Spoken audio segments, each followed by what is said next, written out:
Tal? ¿Cómo están? Buenos días, buenas tardes. Hoy es sábado 10 de junio de 2023 y vamos por dar inicio a la sesión número 17 de la séptima generación de la red LATAM. Esta es una sesión inédita, no la habíamos tenido nunca antes. Estamos ya entrando a la Dime. parte final donde vamos a elegir eh, cuál va a ser la investigación de esta generación. En otras generaciones, el equipo de Factual Distintas Latitudes elegía de manera unilateral, digamos, el tema. En esta ocasión les hemos pedido a varias personas de esta generación que mandaran pitches. La idea es, el día de hoy, con el acompañamiento de Alex Castro, aprender a, digamos, llenar una matriz de investigación con lo que el equipo de Factual pueda tomar una decisión pues, más estructurada sobre el tema que queremos elegir para esta investigación, y esos temas evidentemente pues, son los que ustedes propusieron. Entonces, insisto, esta es una sesión inédita que nunca antes habíamos tenido, y para ello nos acompaña en esta ocasión Alejandro Castro. Alejandro Castro es periodista, es integrante del Conectas Hub, de esta organización que se llama Conectas. No sé si alguien me puede comentar en el chat o en el chat de WhatsApp si alguien ha pasado por la escuela de Conectas o es parte de Conectas Hub, si conoce ya la metodología que utiliza Conectas. Y si no, ahorita quizá eh, perdón, voy a silenciar a Mari.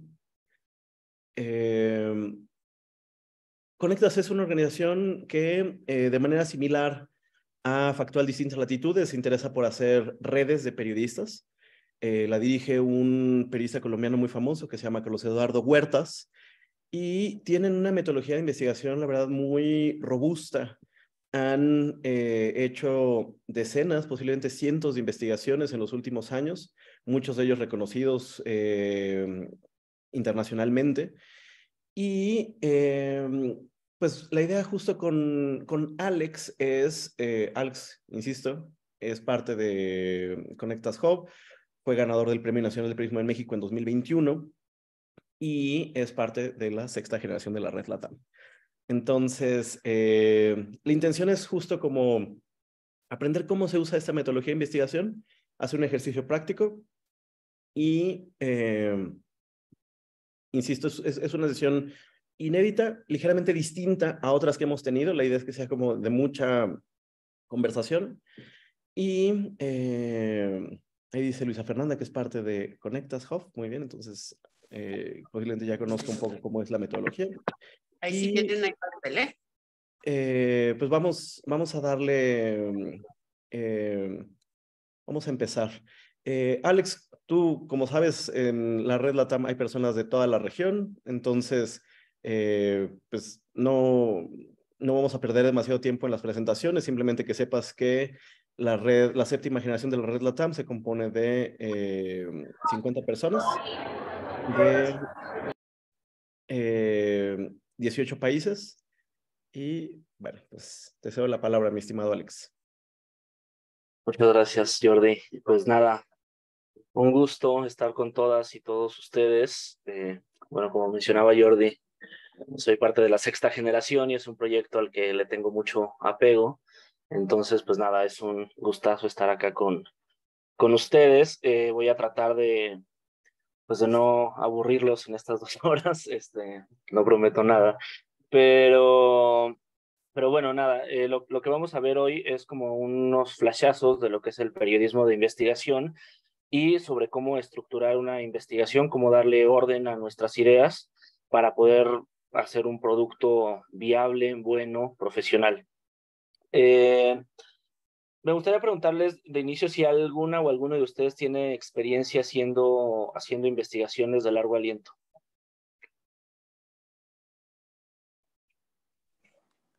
Bueno, hola Alex, ¿cómo estás?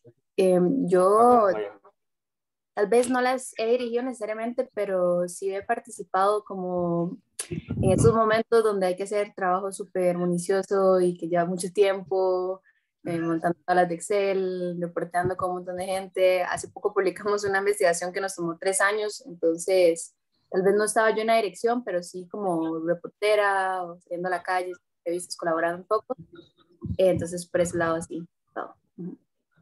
Ah, pues por lo que veo ya muchos acá están familiarizadas con la investigación. Yo hice una pequeñita presentación que me gustaría ponérselas, no me voy a detener tanto en esto, porque me interesa más bien que hagamos como el ejercicio de hacer un pitch profesional, pero quiero ponerles esta presentación para que todos partamos como de una misma base.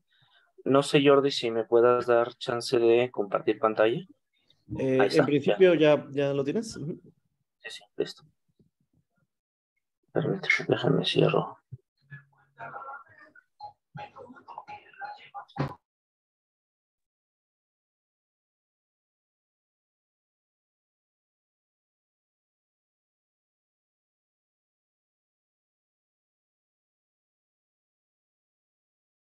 Ay, caray, a ver.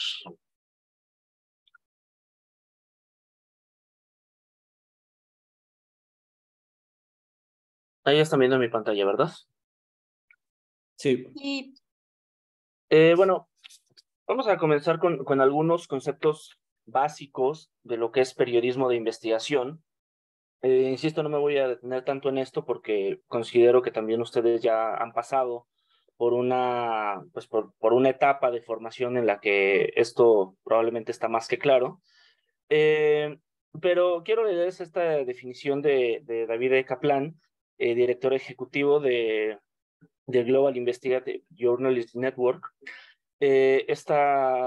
Bueno, el director de esta organización dice que aunque existen muchas definiciones del periodismo de investigación, entre asociaciones de periodistas hay un consenso sobre los principales componentes, y esto es que se trata de trabajos que tienen una investigación sistemática, que hay profundidad y es original. También hay debate sobre esto, sobre si siempre necesariamente implica develar un secreto o no. También dice, esta práctica a menudo usa datos o registros públicos con un enfoque en la justicia social y en la rendición de cuentas. Otra definición del Manual de Periodismo de la UNESCO dice que el periodismo de investigación es la tarea de revelar de manera cuestiones ay, perdón, acá me tapa el Zoom. Cuestiones encubiertas de manera deliberada por una posición de poder o de manera accidental detrás de una masa caótica de datos y circunstancias que dificultan la comprensión. Y dice que también es una fuente que utiliza datos públicos o documentos que están secretos o que que no han sido develados, pues. Existen diferentes definiciones sobre lo que es periodismo de investigación. Aquí me gustaría comenzar también planteando que el periodismo de investigación es como tal una tendencia, no es un género periodístico como la crónica o como el reportaje, y en realidad tampoco tiene tanto tiempo de implementarse, ¿no? Algunos periódicos estadounidenses o europeos ya hacían investigación en la década de los 70s, 80s, pero en realidad como ha venido clasificándose o ha venido conceptualizándose más bien durante las últimas 2 décadas.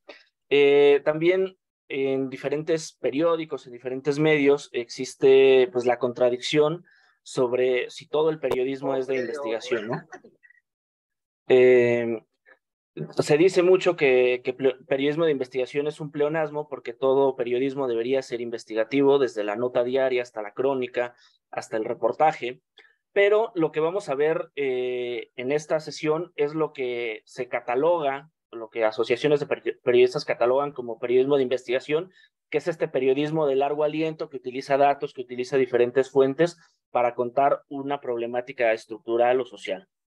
Entonces, si bien desde mi punto de vista es totalmente aceptado que todo el periodismo es de investigación, en esta ocasión, cuando nos referimos a periodismo de investigación, hablamos de este periodismo de largo aliento que implica una cobertura multiformato, que implica mayor profundidad en los temas que abordamos. También ahí me gustaría plantearles como como reflexión, sobre todo, que el periodismo de investigación todavía es algo sobre lo que hay muchas, ¿cómo se puede decir? Mucha ambigüedad todavía, ¿no? Sobre cómo los periodistas podemos definirnos como periodistas de investigación y también sobre la especulación que hay alrededor de ello, ¿no? Porque pareciera que si ya publicamos una investigación, pues entonces somos superiores como al resto de los periodistas que nunca han publicado una, o que los periodistas de investigación están en un estatus como más arriba de las personas que hacen nota diaria. Desde mi punto de vista, todos los periodismos son importantes, desde la persona que está talacheando todos los días hasta la gente que se dedica solamente a hacer estas investigaciones de largo aliento, o la gente que hace talacha y que además publica investigaciones 1 o 2 veces al año, etcétera. Y esto se los digo porque de repente, como en esta especulación, pareciera que las personas que no hemos hecho por primera vez una investigación de largo aliento, pues siempre podríamos pensar que no estamos en esa cancha y que no estamos todavía en un terreno para hacer periodismo de investigación, o preguntarnos, ahora sí que los que están del ala del síndrome del impostor, preguntarse todo el tiempo si son capaces de hacer investigaciones. Y bueno, ahí creo que la Red LATAM es un muy buen ejemplo de que todas las personas podemos sacar investigaciones completas, profesionales, de estas investigaciones que son premiadas, como las que ya tiene la Red LATAM. Entonces, esto lo digo porque me parece que es importante desmitificar el periodismo de investigación y hacerlo que sea una práctica más común entre todas y todos los periodistas y que no sea un privilegio del gremio. Los mitos del periodismo de investigación. ¿Qué es un periodismo de filtraciones? Que necesariamente necesitamos una filtración de alguien del gobierno para hacer una investigación como el Watergate o las toallas de Fox, como para los que son mexicanos, o no, son muy jóvenes ustedes, no se deben acordar de esa, ¿no? Pero nada, el periodismo de investigación no necesariamente es de filtraciones, no necesariamente es periodismo especializado, es decir, no forzosamente tiene que venir de alguien que sea especializado en economía, en ciencia, en política. No necesariamente es periodismo sobre corrupción y crimen organizado, que esto también es una de las cosas que pesan mucho, ¿no? En esto, cuando hablamos de periodismo de investigación, creemos que solamente si no revelamos un acto de corrupción del gobierno, pues entonces no estamos haciendo periodismo de investigación. Y sucede entonces que de repente todas las personas o sea, cada mes podemos sacar un reportaje que diga, el gobierno no licitó tal contrato, y ya eso pensar que es periodismo de investigación. Y tampoco necesariamente es periodismo crítico, o no per se porque sea periodismo crítico es periodismo de investigación. Puede tener todos estos componentes, puede venir de una filtración, puede ser especializado, puede ser sobre crimen organizado y corrupción, y puede ser crítico, pero per se tener esos componentes no lo convierte en periodismo de investigación. Algunas consideraciones es que no surge de forma espontánea, es necesario plantear dudas todo el tiempo para habituarnos a hacer periodismo de investigación.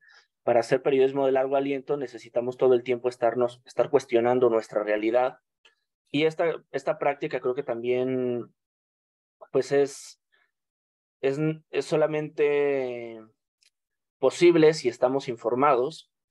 Y también esto que me gusta mucho, que es una de las definiciones de la escuela de Conectas, y para mí como que es mi favorita, y me parece que es el parteaguas, que dice que uno de los lugares comunes para iniciar investigaciones es la indignación propia del equipo o de alguna fuente para decir una historia que por muchas razones merezca ser contada en todas sus dimensiones.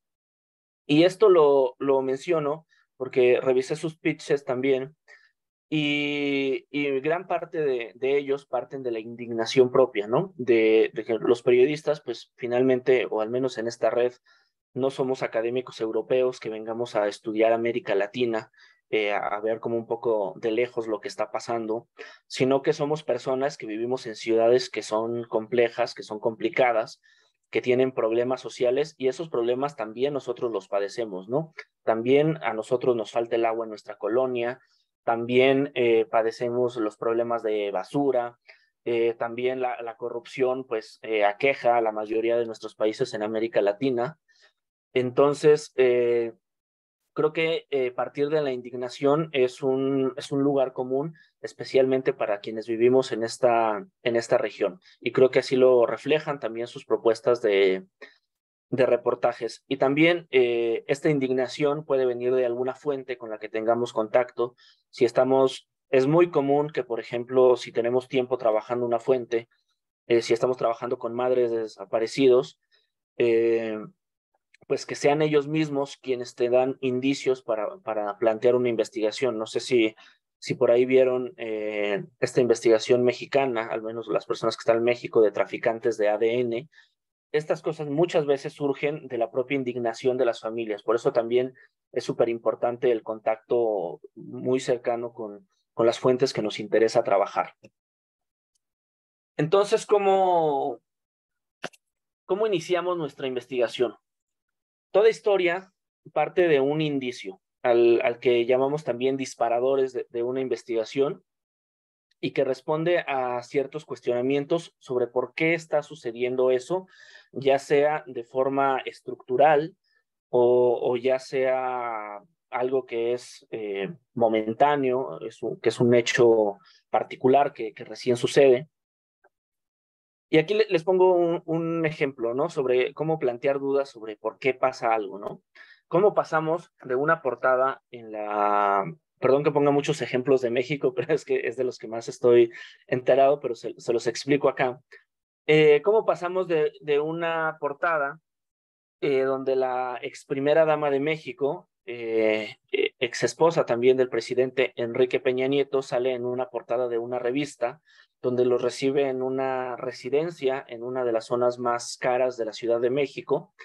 En esta revista, y lo dice, posa con sus hijos, habla de su vida, de sus esfuerzos, etcétera.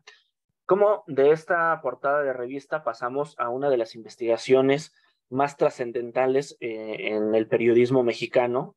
Una investigación que probablemente todas y todos quienes estudiamos periodismo vimos o vamos a ver, porque fue también clave para la sucesión presidencial, la Casa Blanca de Peña Nieto, de Enrique Peña Nieto.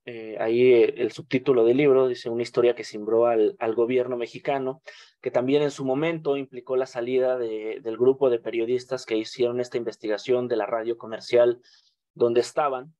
Y en este libro en particular, pero también lo ha dicho públicamente Rafael Cabrera, que fue uno de los coordinadores de la investigación. Rafael Cabrera cuenta que estaba en el súper, esperando la fila del súper, se puso a hojear la revista, le llamó la atención que tuviera una nueva casa, se metió a indagar en el registro de la propiedad y descubrió que esta casa era propiedad de uno de los contratistas, de uno de los mayores contratistas del gobierno, donde tenían proyectos como el Tren México-Toluca y el Tren México-Querétaro.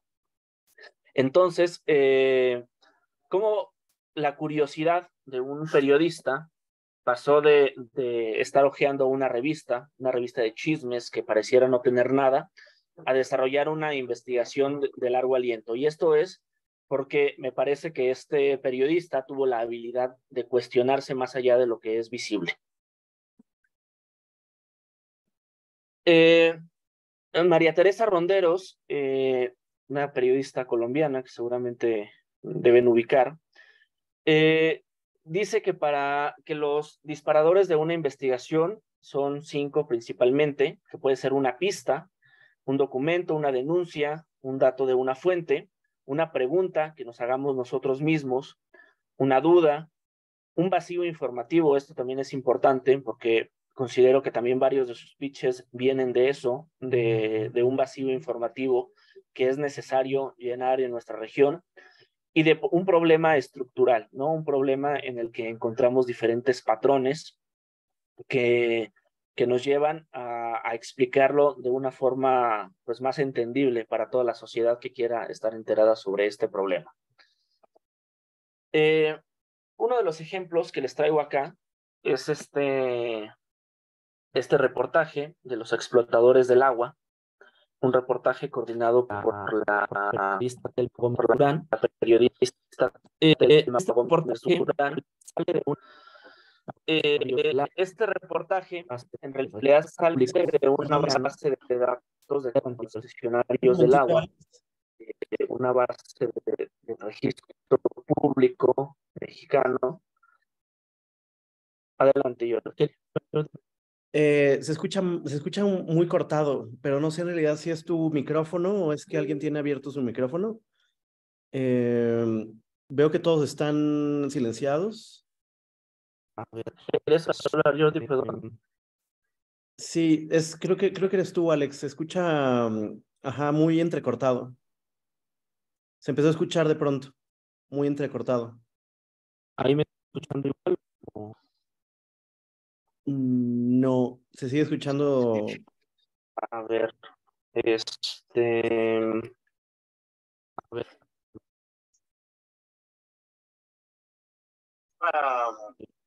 Muy entrecortado. Se empezó a escuchar de pronto, muy entrecortado. ¿Ahí me sigo escuchando igual o ya me escucho bien? Ahí te escuchas mejor, creo. No, se sigue escuchando. Pero está rarísimo, porque además hay como un delay y se escucha mi voz. O sea, hablo y se escucha después mi A voz. ver, permíteme, déjame. Me voy a conectar a las 5.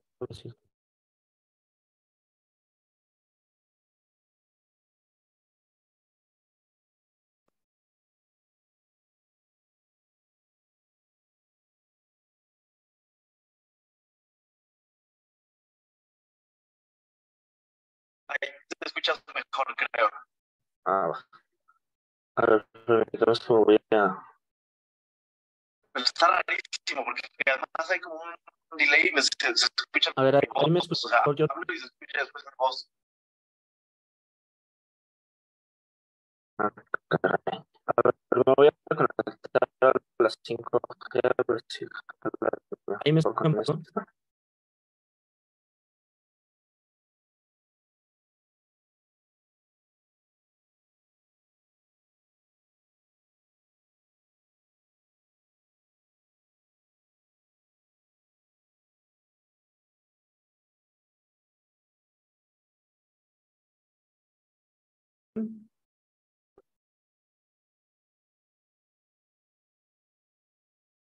Bueno, entonces les decía, quiero ponerles como un par de ejemplos sobre cómo me parece que es bueno reflexionar sobre cómo inician grandes investigaciones. Esta investigación de los explotadores del agua, que fue ganadora del Premio Latinoamericano de Periodismo de Investigación en 2019, si no me equivoco.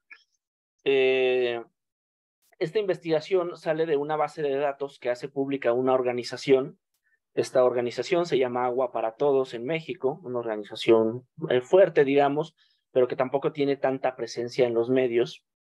Entonces, esta organización hace pública la base de datos de concesionarios del agua y pues muchos medios lo que hacen pues es tomar notas, ¿no? La organización dice que Coca-Cola, que las mineras, etcétera, son las dueñas del agua en México y sacan un boletín y eso es lo que llevan todos los medios. Pero esta periodista, Telma Gómez Durán, que ahora está en Mongabay, tuvo la habilidad de armar una investigación muy completa con todo esto, con toda esta base de datos. Lo primero que hizo fue, pues justo hacer un análisis de esa base de datos y ver cuáles eran los casos más emblemáticos, es decir, o sea, ver cuáles eran las personas que tenían más agua y no solamente quedarse en ese dato, sino ir al terreno. Para eso, bueno, se hizo de un equipo regional, de un equipo que está en diferentes partes del país, y fueron a terreno y contaron como las historias de esta explotación, ¿no?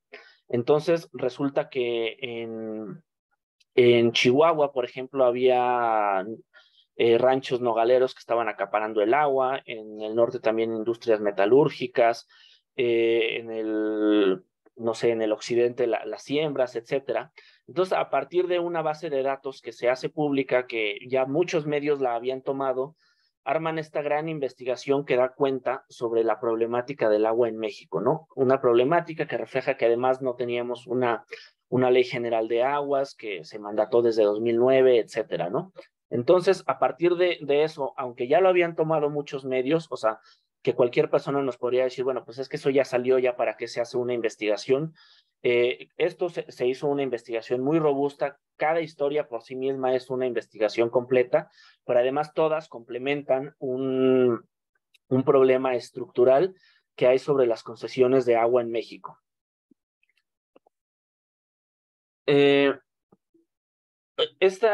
Otra de los que quiero contarles es esta investigación que recién acabo de ver en la República de Perú. Las personas que son de Perú seguramente por ahí le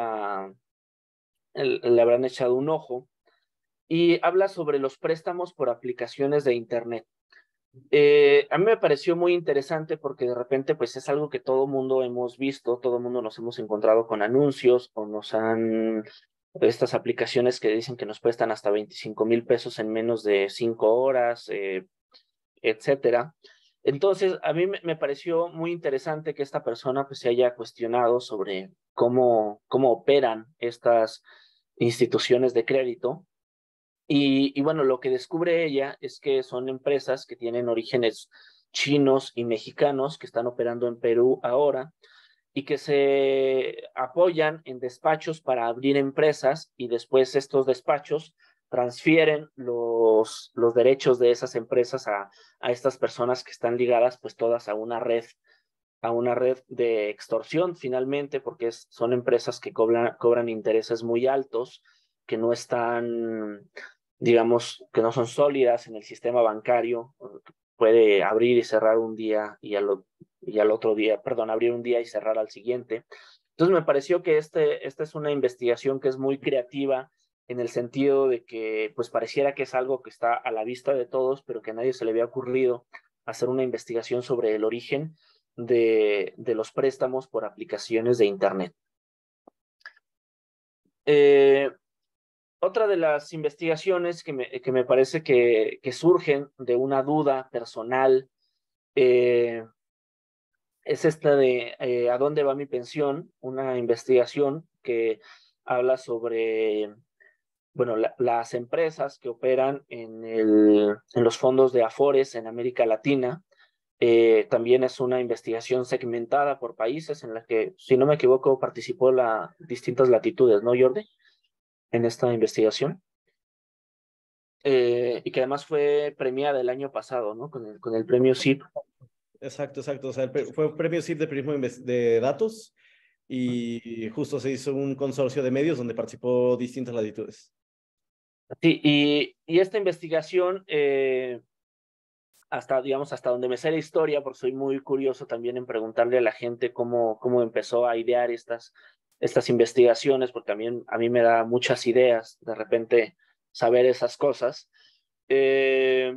Y bueno, en realidad también parte de la inquietud de dos periodistas que estaban trabajando por su cuenta el tema y deciden reunirse, deciden hacer equipo y hacer esta gran investigación transnacional que, bueno, reunió a más de 10 medios de periodismo de investigación, entre ellos distintas latitudes. Y pues es una investigación muy bien lograda que da cuenta de una problemática de la que poco se habla, pero que en realidad estamos padeciendo todas las personas de esta sala y mucha gente afuera, ¿no? Que no sabemos hacia dónde están yendo nuestras aportaciones al Afore. Entonces, bueno, esto solamente se los quería, no quería ahondar tanto en las investigaciones, sino quería que vieran cómo de una idea, de una pregunta, de un vacío informativo podemos sacar una investigación completa. ¿Qué quiero demostrar? Es un paso que es importante. Cuando tenemos un indicio, lo primero es redactar una o dos suposiciones que se convertirán en faro de la investigación, y a esto le vamos a llamar hipótesis. Es un postulado que no ha sido comprobado, pero que sugiere una línea que lleva a hacerse preguntas que nos lleva a hacer reporteo para poder corroborar esa hipótesis que nosotros tenemos. La hipótesis, esto sí dice el manual de Conectas, debe ser concisa. De repente nos preguntan una hipótesis y nosotros hacemos 3 párrafos de hipótesis.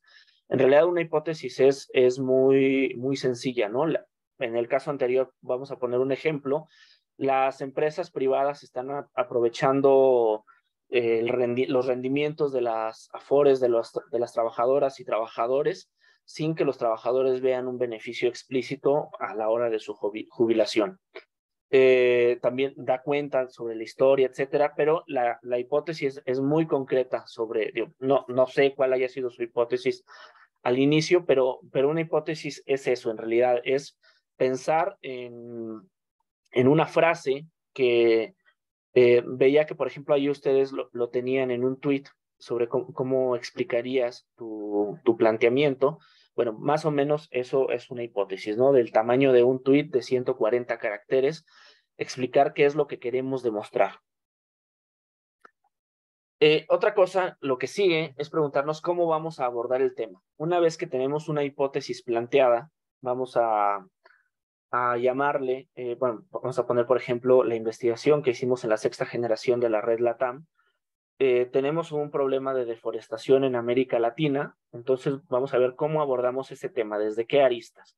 Nosotros en esa investigación, sobre todo el equipo de coordinación y factual,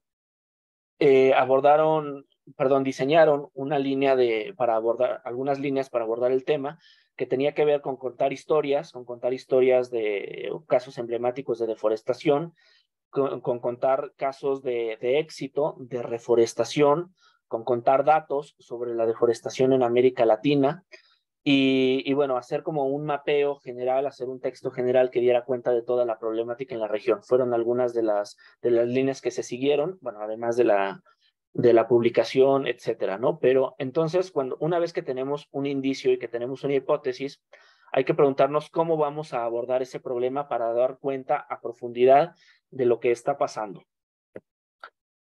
¿De dónde ¿De dónde sacamos la información? Lo primero que tenemos que hacer es identificar fuentes que pueden ser de 3 tipos: documentales, orales y digitales. Documentales, pues podemos sacar archivos, documentos oficiales, filtraciones, etcétera. Las fuentes orales pues tienen que ver con las víctimas, con los expertos, y las digitales, bueno, patrones que haya en redes sociales, hashtags. Por ejemplo, un compañero de la 6ª generación recién publicó una investigación sobre los coyotes de TikTok. Estas personas que dan sugerencias, consejos sobre cómo cruzar las fronteras, sobre todo entre Colombia y Panamá. Entonces, hay patrones también que podemos encontrar en redes sociales que podemos llevarlos o trasladarlos a una investigación. Les quiero mencionar algunos de los recursos disponibles en México, que son, digamos, con los que yo trabajo, pero los quise poner para que también pues puedan ustedes ver si hay algunos similares en América Latina de los que se pueda sacar información, obtener información. Si bien no se los voy a decir todos, pero bueno, algún par de los que tenemos aquí es la Plataforma Nacional de Transparencia, que es este Instituto de Transparencia del Estado mexicano propiamente, el Registro Público de la Propiedad y el Comercio, o Marcanet, que nos sirve para investigar empresas, las actas constitutivas de empresas, los privilegios fiscales, que es un portal de la organización Fundar para ver las empresas a las que se les han ahí se me fue la palabra, se les han condonado impuestos. Tenemos otras para investigar organizaciones de la sociedad civil, contratos públicos, derechos de minería, el Registro Público de Derechos del Agua, que es de donde sale la investigación los explotadores del agua, el registro de personas desaparecidas, etcétera. En México tenemos una variedad de fuentes. Hay otras fuentes internacionales, como el propio Global Forest Watch, que es donde obtuvimos gran parte de los datos para la investigación de los bosques que perdimos, de la 6ª generación.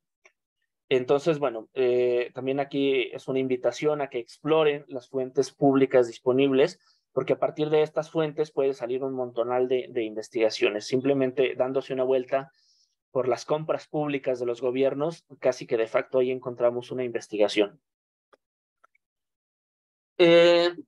Otra de las cosas, me voy a apurar ya para dar paso al ejercicio. Otra de las cosas que es súper importante al momento de plantear una investigación es hacer un cronograma de actividades, dado que esto nos ayuda a establecer plazos y fijar metas de redacción, edición, trabajo multimedia y hasta la publicación. La viabilidad es otra de las cosas que siempre hay que considerar a la hora de plantear una investigación. De repente siempre, bueno, yo ahora trabajo con estudiantes, entonces cuando ellos y ellas hacen sus pitches, de repente puede ser como, bueno, a mí me interesa abordar los problemas de la infancia en las zonas indígenas asediadas por el crimen organizado. Entonces, pues el tema está súper bien, ¿no? Obviamente nos daría para un tema muy robusto, muy choncho sobre eso, pero, pues, ¿qué pasa? Somos estudiantes, nuestro medio tiene poca capacidad económica para enviarnos a zonas alejadas, además no podemos, pues, rentar camionetas, etcétera, para ir más seguros, entonces, pues pasa que de repente podemos tener grandes ideas, pero nuestra investigación no ser viable. Para tomar en cuenta aspectos técnicos, aspectos jurídicos, seguridad de los reporteros, el medio y las fuentes, y el momento idóneo para publicar. Y por último, algunas recomendaciones para presentar una propuesta de investigación sólida, que estas propuestas, pues bueno, ahora son para hacer la investigación de la red LATAM, pero las personas que trabajamos con investigaciones, vaya, que hacemos investigaciones, en realidad casi siempre salen de becas o de financiamientos externos, porque los medios, normalmente, al menos en los que yo trabajo y en México, los medios no tienen fondos para hacer investigaciones robustas.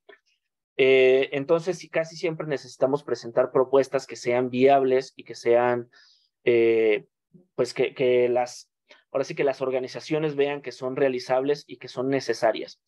Entonces, algunas sugerencias son evitar la ambigüedad y apostar por la precisión, en lugar de incluir datos ambiguos como muchos jóvenes no tienen empleo, dar datos precisos, ¿no? La tasa de desempleo es tal según la fuente tal.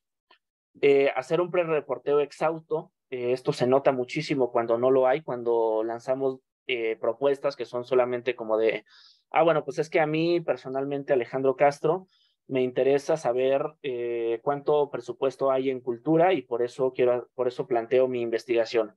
En realidad, cuando yo planteo esa investigación, ya tengo que tener los datos sobre que hay bajo presupuesto en cultura, sobre que los trabajadores están por honorarios, etcétera, ¿no? O sea, cuando nosotros presentamos una investigación, ya tenemos que tener un avance en el pre-reporteo que sea más o menos sólido. Tener en cuenta todo, el tema, los contactos, súper importante saber que cuando presentamos un tema ya tenemos el contacto con las fuentes a las que vamos a entrevistar, la seguridad, y también pensar en a quién va dirigida la propuesta. Esto es súper importante porque también eso nos da cuenta del presupuesto que tiene esa organización para financiarnos, si nuestro tema es de interés para esa organización, si es viable, por ejemplo, en el caso de las propuestas que van dirigidas hacia la red LATAM, bueno, los pitches que son pensados para la investigación de la séptima generación, es importante pensar que que queremos abarcar una región que es muy extensa, es toda América Latina, son muchos países y eso es un territorio que no alcanzamos a caminar. Entonces es importante que cuando presentemos investigaciones tengamos en cuenta eso, ¿no? Que posiblemente muchas de las cosas las vamos a tener que hacer por teléfono, por videollamada, que vamos a tener dificultad a lo mejor para conseguir fotografías. Entonces todo eso hay que considerarse antes de plantear una investigación. Ya los aburrí con mi, ay caray, con mi presentación, disculpen, pero antes de pasar al ejercicio, que en realidad es lo importante de esta sesión, quisiera preguntarles si tienen dudas con respecto a la presentación, si tienen diferencias, digamos, porque eso también siempre es discutible, Y otra de las cosas que me gustaría mencionarles antes de que se me pasen es que no hay formas únicas de hacer una investigación y no hay métodos únicos. La matriz de investigación de Conectas es una de las formas que se plantea para darle estructura, pero no es necesariamente la única, ni todas las investigaciones tienen que seguir un ABC. A ver, por ahí hay un... adelante, les quiero escuchar qué piensan sobre esto que hemos visto, bueno, sobre este monólogo que me aventé. ¿Qué piensan al respecto? Adelante, Patricia, Pati. Hola, Alex. Yo tengo una duda ahorita que mencionabas justo el tema de las filtraciones, porque pues es algo que... Recording in progress. Creo que estoy haciendo eco por ahí. No, todo bien. Bueno, que tanto pues sí ha ayudado a ciertas investigaciones, al menos en México, pero también es algo muy criticado, más cuando es como que toca el tema de investigaciones de personas desaparecidas o de feminicidios, ese tipo de cosas. Yo personalmente me lo he cuestionado, pero no tengo una postura muy clara al respecto. Entonces, no sé si tú tuvieras algunos criterios o algo al momento de específicamente tratar con filtraciones. Sí, adelante, Chiara. Hola, ¿me escucho bien? ¿Me escucha? Perfecto. No, lo mío no es tanto como una pregunta en sí misma, sino como que también un poco lo traigo a debate, porque hace poco estaba con un proyecto con unas colegas y que al final lo dimos de baja porque no fue viable, justamente era un proyecto más de investigación sobre violencia política ejercida contra las mujeres en cargos públicos en redes sociales. Y me di cuenta, por ejemplo, como en todo este proceso, como que vos lo mencionaste, todo lo importante del pre-reporteo, que en un momento como también nos dimos cuenta que era muy grande lo que queríamos abarcar. Entonces también esto también yo lo traigo, ¿no?, como consulta, como cómo sabemos a dónde acotar, ¿no?, con la investigación, porque a veces uno tipo toma algún tema y quizás ese tema después te das cuenta cuando vas haciendo ese pre-reporteo que es gigante.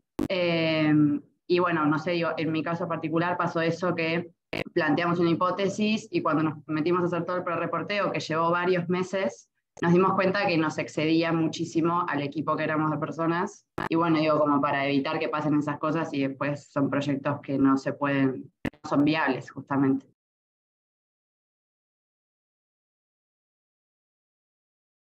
Sí, bueno, primero respondiendo a lo de Patty, yo creo que una filtración por sí misma no es necesariamente, bueno, decimos, una filtración no es una investigación, pero una filtración no necesariamente siempre tiene que traducirse en una investigación, sobre todo cuando vulnera derechos de terceras personas. Yo personalmente, insisto, no hay formas únicas.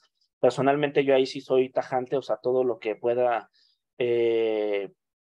repercutir o ir en contra de personas que ya de por sí son vulnerables, yo sí decidiría no sacarlo. Todo lo que revictimice, todo lo que sea un expediente que las propias víctimas no quieren que sea público, todo lo que pueda trabar procesos judiciales, pues yo sí soy como de por más que tenga la premisa, pues no lo voy a publicar. Ahí también me parece que siempre con el tema de las filtraciones es súper importante también poder corroborarlas, ¿no?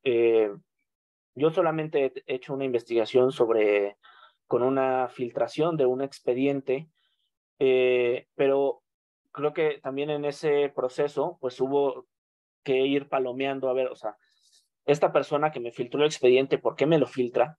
Claramente esa persona tiene una intención y eso siempre hay que considerarlo.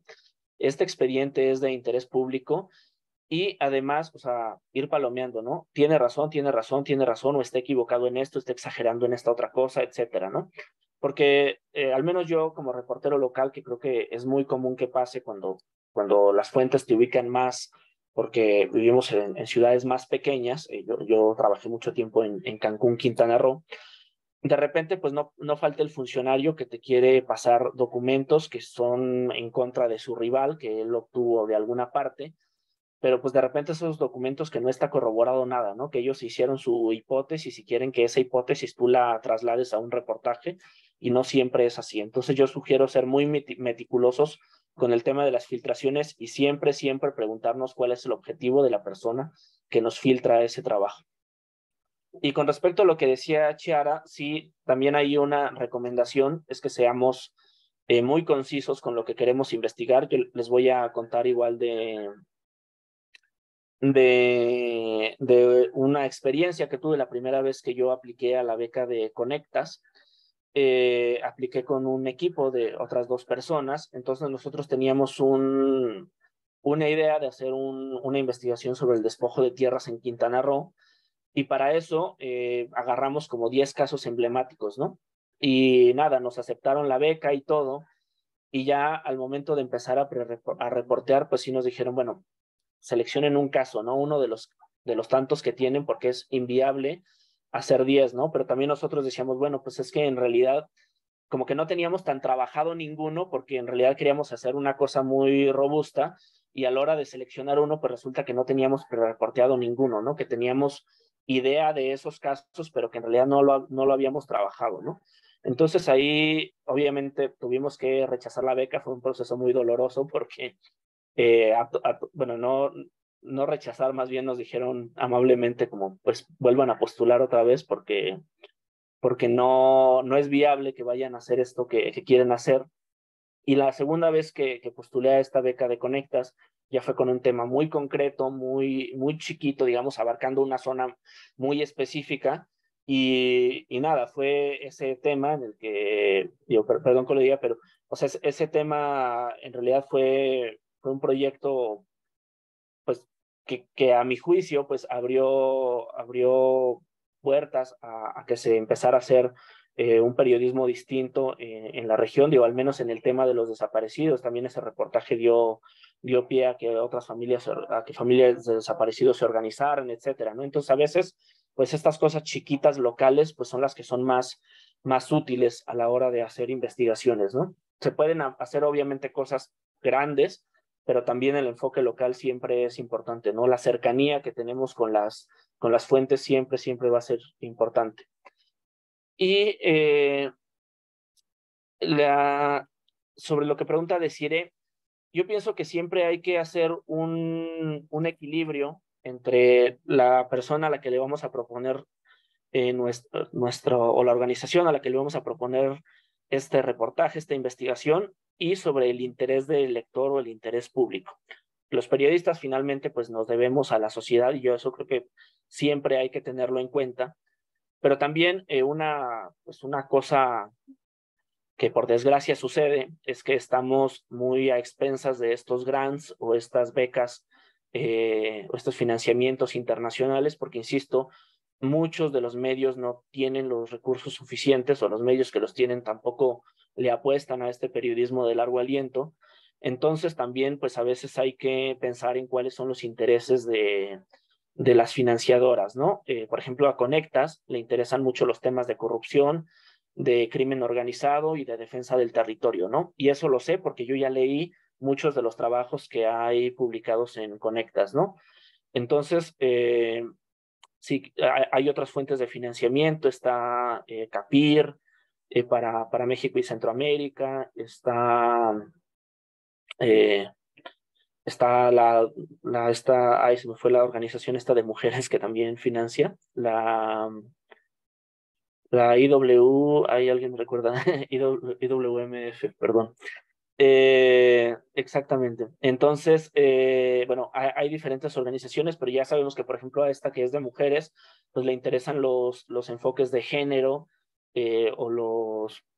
o de comunidades LGBT, por ejemplo, ¿no? Entonces, cuando pensemos en una propuesta, hay que también pensar en eso. No le vamos a proponer a lo mejor a la IWMF algo de corrupción si sabemos que no es tanto su enfoque. Entonces creo que hay que hacer como un balance siempre.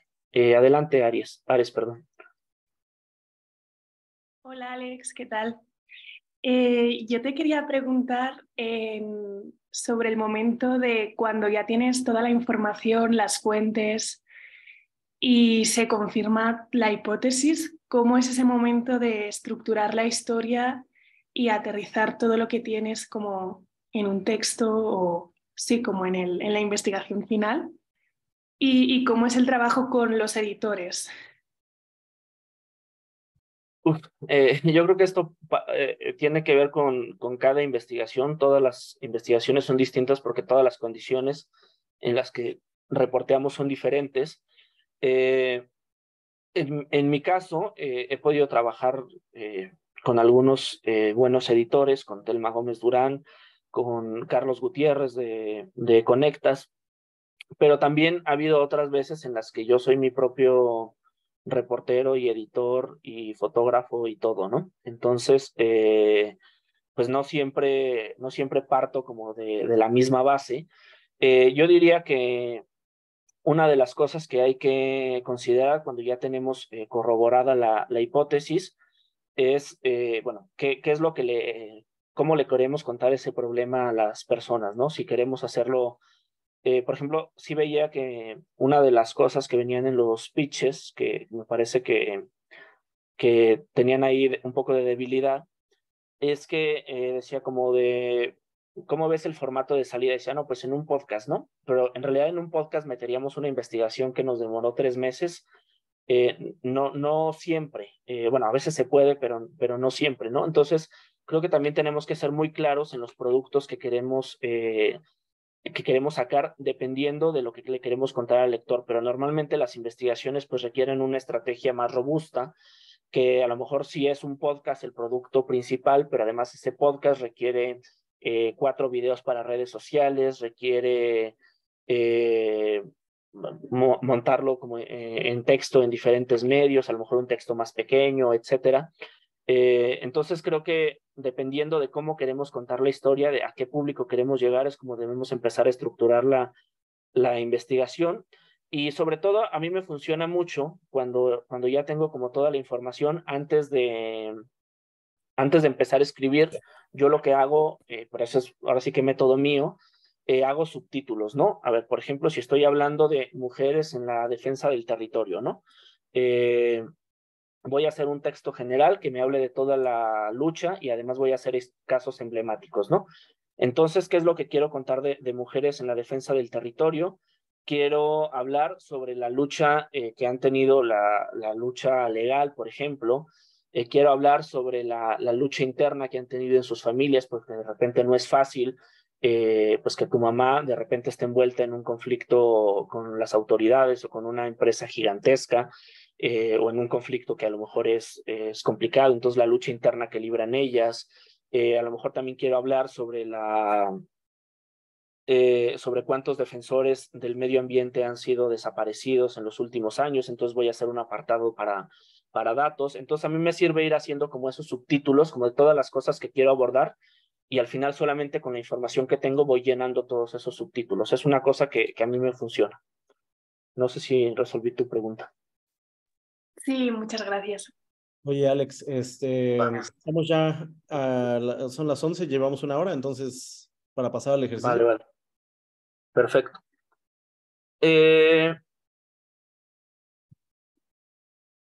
Ay, caray.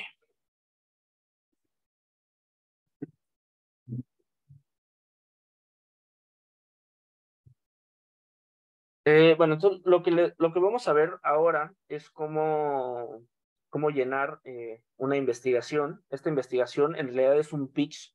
Bueno, esta matriz, perdón, nos sirve para 2 cosas muy generales, que es para hacer un pitch muy profesional que una vez que nosotros lo presentamos, se sabe de pe a pa qué es lo que queremos hacer, en cuánto tiempo lo vamos a hacer, si es viable, si es seguro, etcétera. Y para la otra cosa que nos sirve es para darle estructura a nuestra investigación.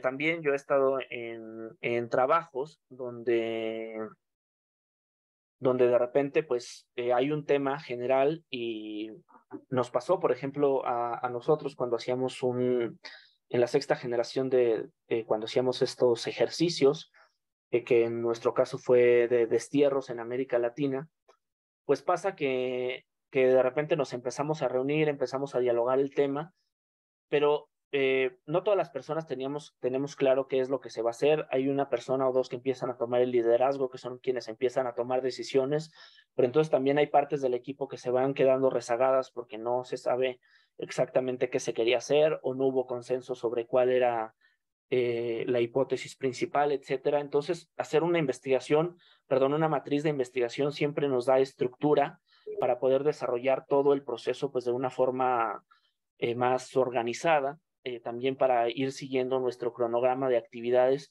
conforme a esa matriz. Yo les decía, ahora trabajo con estudiantes, trabajo dando mentorías en un programa de formación periodística de la UNAM. Entonces, me pasa muy seguido, en el primer periodo me pasó muy seguido que ellos me planteaban un tema, entonces cuando llegaban a la etapa final, el tema era completamente distinto, ¿no? Pero pasa que en este tema nuevo que se les ocurrió, pues no había casi nada investigado. Entonces había que casi iniciar de cero y la matriz nos ayuda para eso, para tener un eje rector en todo el periodo de la investigación y no salirnos tanto de eso, ¿no? Una vez que lo definamos muy bien, irnos por esa línea. Entonces, bueno, como les mencionaba Jordi, vamos a hacer un ejercicio sobre llenar esta matriz en esta sesión.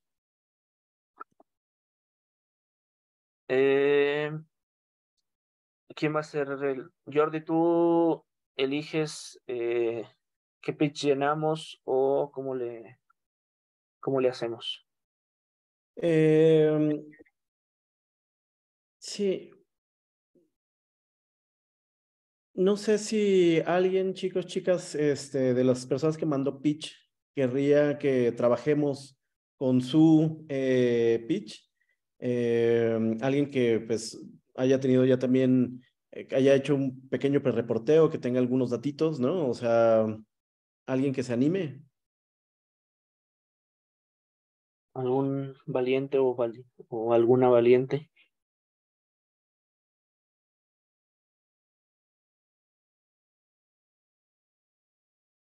¿No? A ver, había como 15 pitch. Anímese alguien.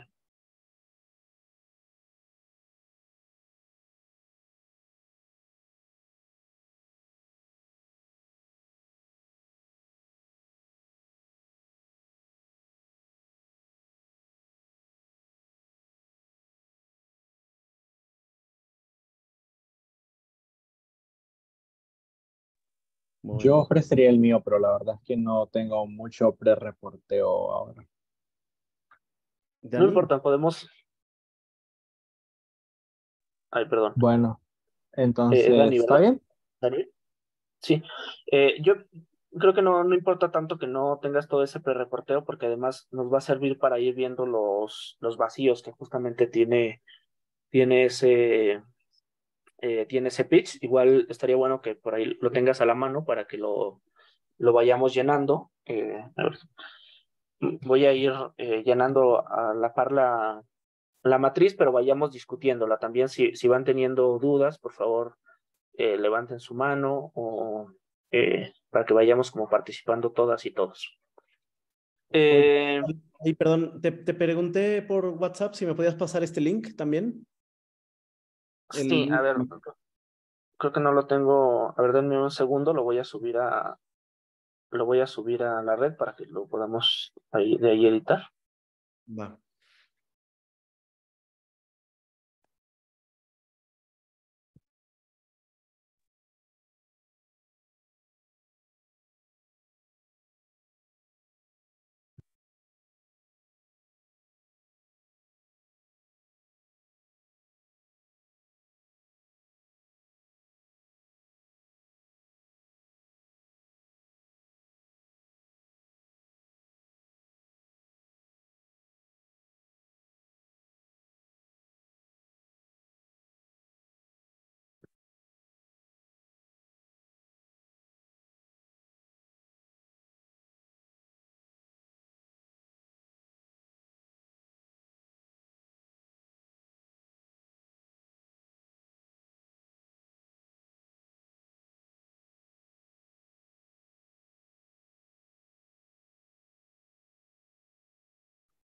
Listo, ahí va.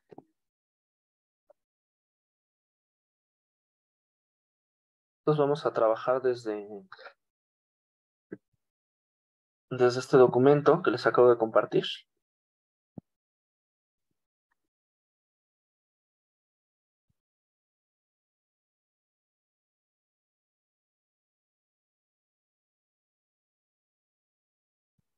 Bueno, a ver, entonces tu nombre es Daniel Fonseca.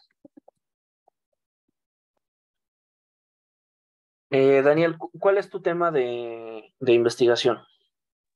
Acceso al agua.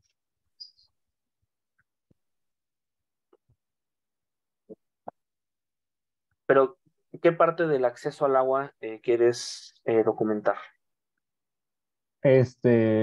Cómo afecta a, bueno, o sea, el tema original es cómo la falta de agua afecta principalmente a las personas de menos ingresos, a las personas más pobres de la región y especialmente a grupos indígenas.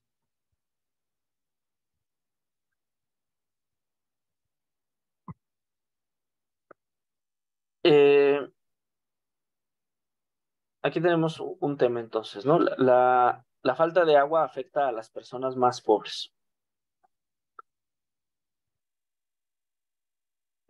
¿Cuáles son los antecedentes de tu investigación? ¿Por qué? ¿Cuáles son los datos o las señales que te llevaron a plantear esta investigación?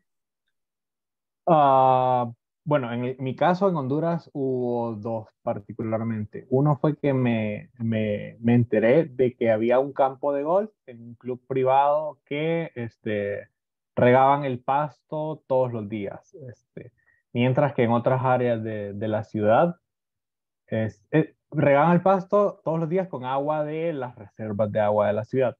Y en algunas zonas en algunas colonias, en algunos barrios, especialmente los más pobres, el agua a veces llegaba una vez al mes.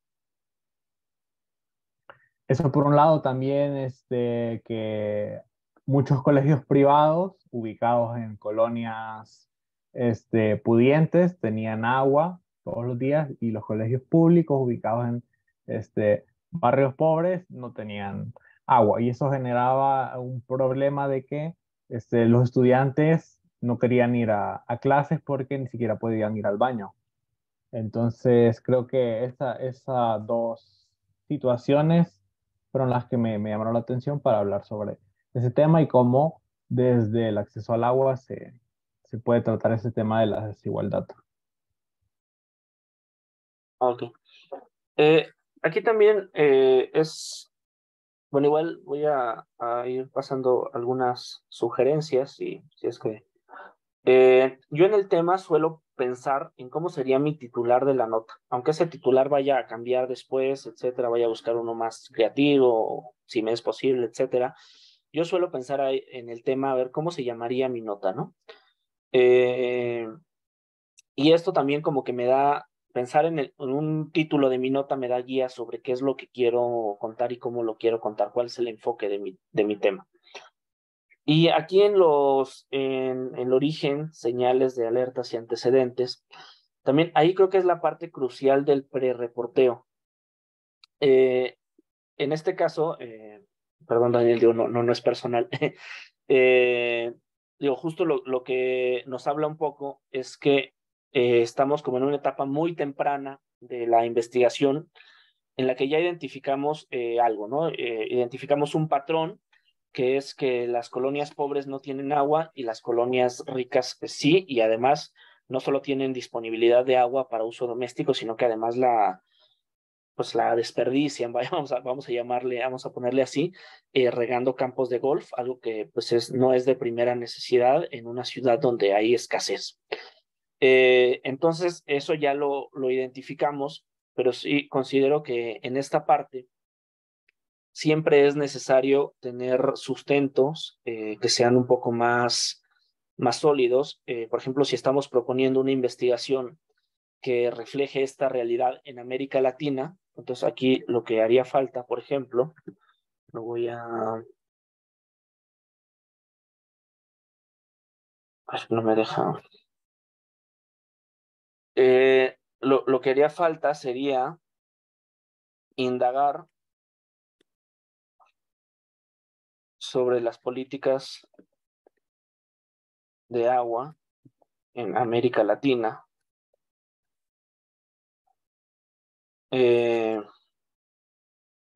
Hacer ¿cómo se puede decir? Al menos un sondeo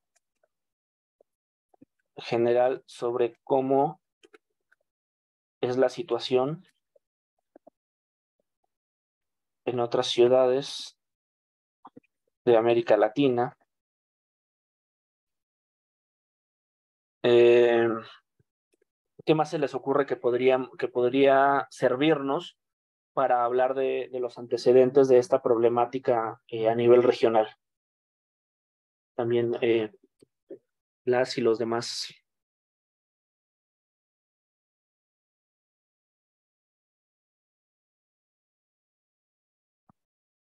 No sé si es importante. A ver, Sorry, ¿alguien iba?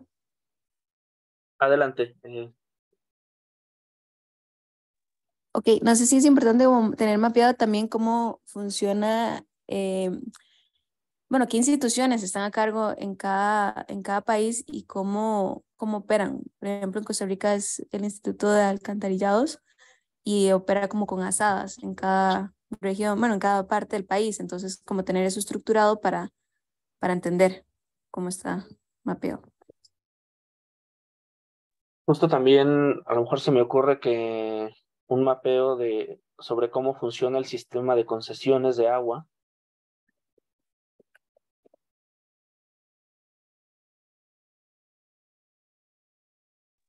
Oye, Alex, ese pitch es como muy, muy similar a lo que yo también planteé.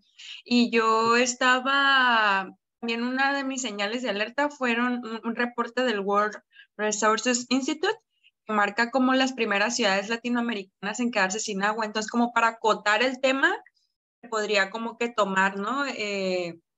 Algunas ciudades latinoamericanas que están cerca del día cero, podría ser, ¿no? Como un detonador y para acotarlo también. Sí, pues me parece muy buen aporte. A lo mejor aquí de la disponibilidad de recursos hídricos por región. ¿Qué más? ¿Qué más se les ocurre?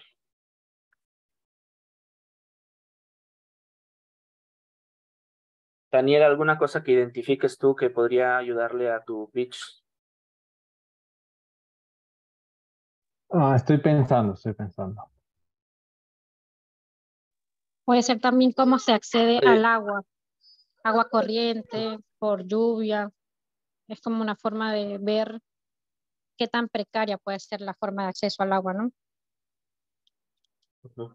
También los perfiles, bueno, como identificar precisamente estas zonas que son y los ingresos que tienen, ¿no? Como para marcar también esta parte de las desigualdades, es decir, quiénes son los que están viviendo pues en las colonias ricas y quiénes en las colonias pobres, para pues también explicar desde ese punto.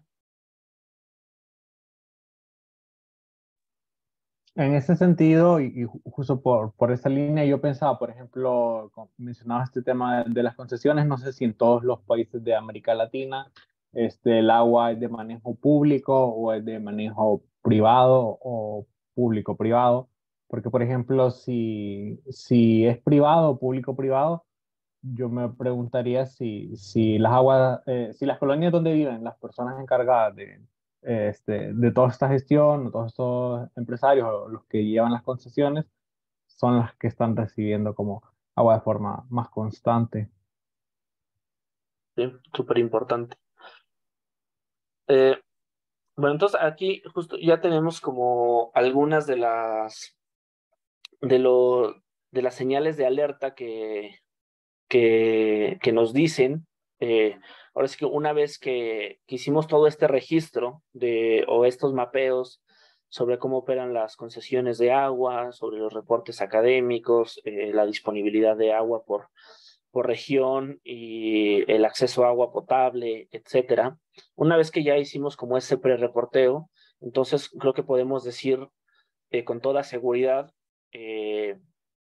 las personas pobres tienen menos acceso al agua que las personas ricas. Eso lo sé porque, o sea, no es que yo como que esté saliendo solo de una duda existencial que yo tengo, que esa duda es buenísima, digamos, es de la que parte la investigación, pero cuando presentamos un pitch, sobre todo bueno, en este caso, que es una propuesta de Conectas, perdón, una matriz diseñada por Conectas, cuando lo presentamos a esta organización una propuesta de investigación, pues sí es necesario que vaya así de sólida, ¿no? O sea, que no solamente venga la propuesta como que salió de nuestra idea, sino que además tengamos como con qué decir, bueno, es que me interesó el tema, pero además de eso ya indagué en el tema, ¿no? No estoy como tan en ceros. Y creo que eso les interesa muchísimo siempre, porque además los periodos para hacer una investigación son de 3 meses, eso es lo que dura la beca,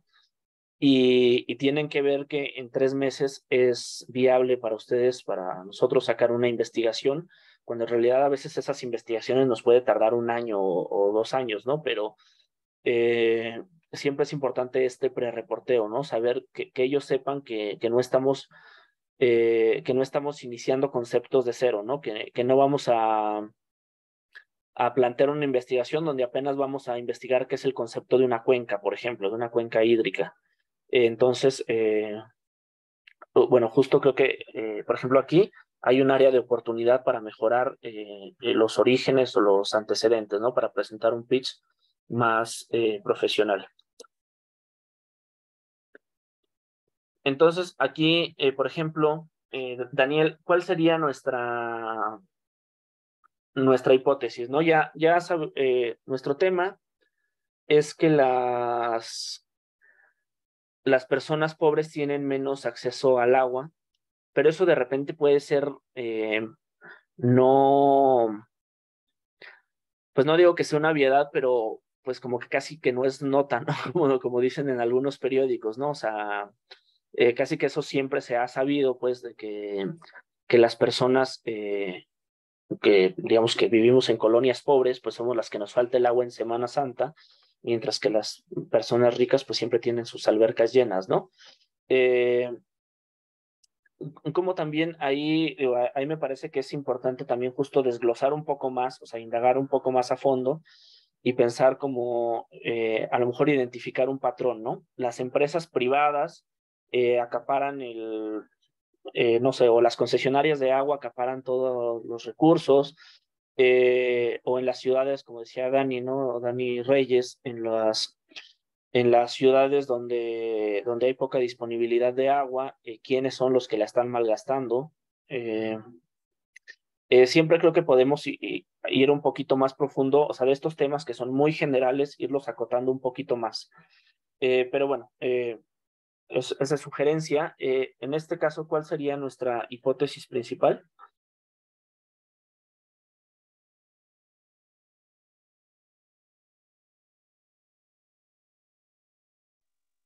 Bueno, ahora Existe con una lo que me estás... distribución.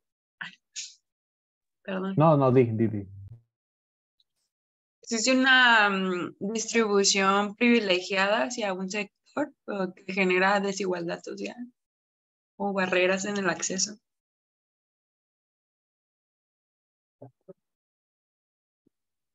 A ver, creo que por ahí va, ¿no?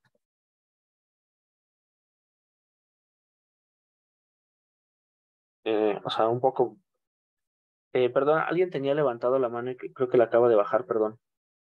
Sí, yo, perdón, que estaba pensando ahorita cuando estabas Perdón, hablando de acotar un poquito más la Luis, habla. investigación, también de, claro, entiendo que es aquí en la hipótesis donde se va a empezar a aterrizar todavía más cuál es el enfoque, pero cuando vi apenas el título que dice que la falta de agua afecta más a las personas pobres, también yo me preguntaba cómo de qué tipo de afectaciones está hablando y que habría que ser súper explícito en el origen, tanto en el origen como en la hipótesis de que es un asunto de acceso del agua, ¿no? Porque yo pensaría que también puede ser un tema sobre salubridad, cómo les afecta la falta de agua en relación a las enfermedades que se transmiten por falta de agua. No sé, o sea, como que siento que habría que ser súper, súper precisos en encerrar de qué estamos hablando, cuál es el problema del que estamos hablando.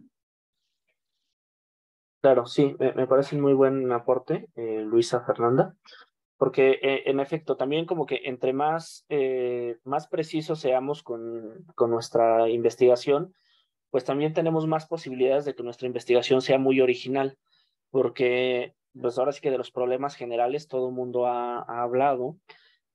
Todo el mundo ha hablado de falta de agua, o sea, bueno, hay como justo como lo vimos, ¿no? Está esta investigación ya de los explotadores del agua, debe haber otras en otras regiones de América Latina, pero cuando vamos acotándola más, tenemos más posibilidades de que nuestra investigación sea original. Yo tampoco la vamos a acotar a que sea de un único barrio de México, de otro país, pero sí cuando vamos pensando como en en un tema en específico, por ejemplo, no sé, dice Daniela que su ciudad es una de las ciudades que están más cerca del día cero, entonces ahí no, o sea, como pensar qué pasaría, ¿no? Qué pasaría con las industrias de esas ciudades, con la forma de vida cuando llegue ese día, ¿no? Por ejemplo, eso ya de entrada casi nos da para una investigación completa sobre los impactos del cambio climático y del desperdicio de agua en el mundo, ¿no?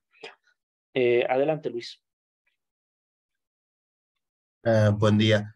Pues bueno, ahorita que menciona el tema del agua, estaba precisamente recordando el reportaje que hizo una colega de acá de La Laguna. La Laguna es una región del norte de México, precisamente sobre el acaparamiento del agua que realizan empresarios, sobre todo que tienen que ver con la actividad agrícola o lechera. Tenemos una cuenca lechera muy grande, las más grandes de América Latina, y donde precisamente ella comprobaba a través de la herramienta que nos presentabas al principio, el de derechos de agua, pues todo el acaparamiento que ciertas manos o ciertos empresarios o ciertas compañías tenían. Ahí hizo una labor de investigación en torno a, bueno, por ahí aparecen ciertos nombres, pero también tienes que vincularlos, porque pues varias empresas tienen filiales o tienen subnombres, pero en realidad todas forman parte de lo mismo, ¿no? Digo, por ejemplo, Lala tiene muchas otras empresas que no se llaman, que no tienen propiamente ese nombre igual, pero forman parte del mismo grupo. Y ella hizo pues esa labor de encontrar esos puntos, revisó el tema de concesiones que se han otorgado, pese a que en teoría no deberían, porque hay una veda que lo impide, precisamente porque estamos en una región que se está secando. Y precisamente ahí el enfoque que daba ella sobre cómo pues hay un acaparamiento de los derechos de agua que se favorece a particulares y más en una región pues seca que pues se supone que no deberías hacerlo. Ahí te habla de corrupción y de faltas administrativas. Ese es un tema precisamente hablando un poco sobre, no tanto hablando como ricos y pobres, sino pues de que el que lleva el poder económico manda, ¿no? O es el que influye en las decisiones gubernamentales. Claro, y además ahí también otra cosa que me parece que es crucial cuando hacemos periodismo de investigación que dé cuenta de la realidad en todas sus diversidades.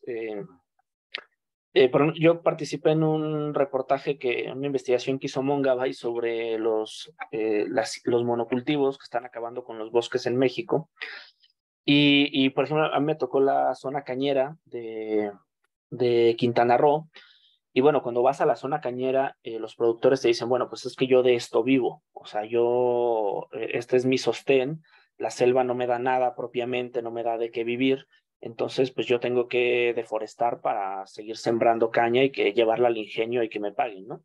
Entonces, eso también, pues hay que contarlo, ¿no? Que esa ha sido la forma de vida de las personas, porque eso también forma parte de la realidad, digamos, coexisten las dos, ¿no? Una que es importante preservar la selva y otra que es una región donde la gente necesita trabajo para subsistir. Pero ahí a nosotros nos pareció, por ejemplo, que era importante ver quiénes eran quienes más ganaban con la deforestación, ¿no?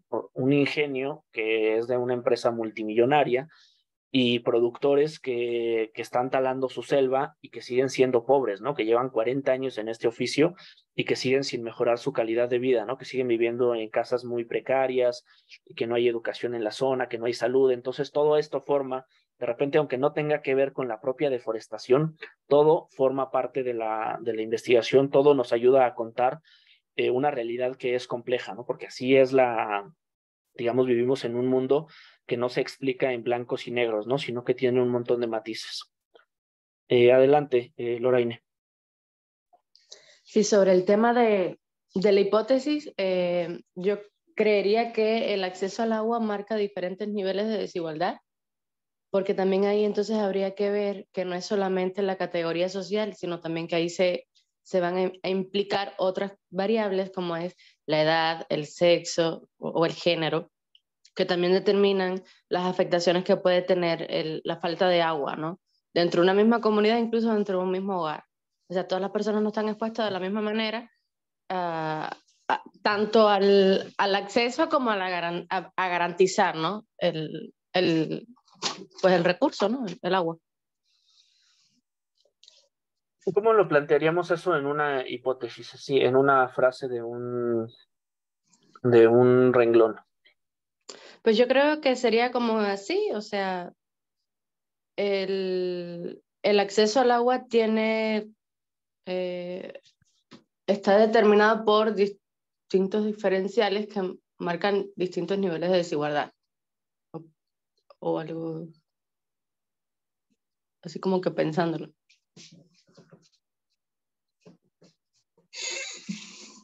El acceso al agua está determinado por diferenciales que marcan distintos niveles de desigualdad. Yo aquí sugeriría ser un poco más precisos, en el sentido de que puede ser ambiguo, que digamos, por distintos diferenciales que marcan distintos niveles de desigualdad. Creo que también hacer un pitch nos requiere como de mucha precisión de cuáles son esos diferenciales y cuáles son esos distintos niveles de desigualdad. Eso dependería también, yo creo, está... del proyecto, porque también depende de lo que quieras abarcar. Sí. De entrada, el género tiene que estar, porque en el acceso al agua, las mujeres son las que más perjudicadas, por así decirlo, ¿no? Entonces, ya dependería si quieren hacer diferenciales por edad, pues eso, de ahí sí depende de todo lo que quieran abarcar. Por ejemplo, esto me parece que es una hipótesis concreta, ¿no? En el acceso al agua, las mujeres son más perjudicadas. Y eso también Perdón.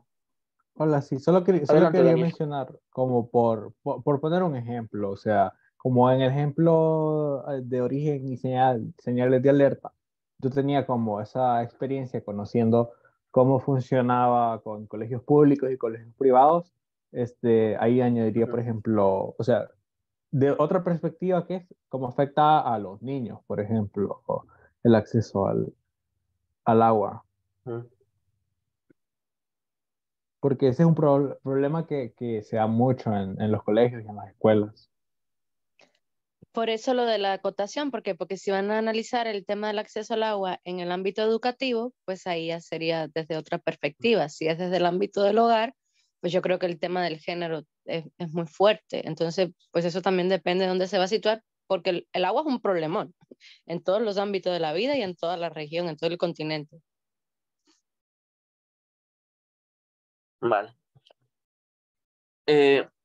Entonces, justo esta matriz siempre nos pide que hagamos una hipótesis principal y una hipótesis secundaria.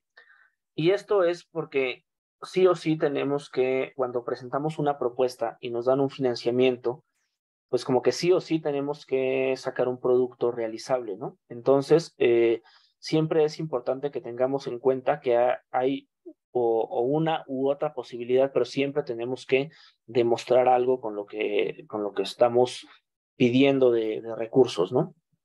Adelante, Luisa. No, yo iba a hablar sobre la hipótesis principal que yo lo plantearía también como el contrapunto, como en oposición a, pese a ser un derecho universal, no sé, derecho humano básico, acceder al agua en América Latina depende de tu nivel socioeconómico, no sé, como que lo plantearía, si fuese un tema de acceso y pobreza y bueno, lo que hemos venido conversando, que igual considero que toca seguirlo acotando un poquito más para llegar a esa hipótesis. Yo lo pondría así como en contraposición a cuál es la parte como escandalosa de todo esto, de la falta de agua, la falta de acceso a Sí, agua. o casi que de repente hasta da para un tema de investigación cuánto cuesta acceder al agua en América Latina, ¿no? Porque no es gratis, al menos en México no es gratis. Pero sí, entonces, pues eso, digamos, creo que estamos en consenso de que siempre que acotemos el tema es más fácil que podamos tener un producto viable. Y aquí, por ejemplo, bueno, yo creo que aquí casi siempre que la importancia tiene que calificarse entre 4 y 5, porque pues, si no, no tendría sentido que lo hagamos, pero yo en esta me parece que es un tema muy importante, le voy a poner 5. La coyuntura, digamos, no es un tema que esté como en la agenda del día en este momento, pero sí es un tema que está casi presente en todos los medios y que va a seguirlo estando de aquí a que nos extingamos, porque el agua es cada vez un mayor problema. Entonces yo le pondría 4, y de interés periodístico le pondría 5, porque me parece que es un tema que atraviesa a todo el público, ¿no? Claramente es un tema de interés público. Igual yo lo calificaría de la misma forma.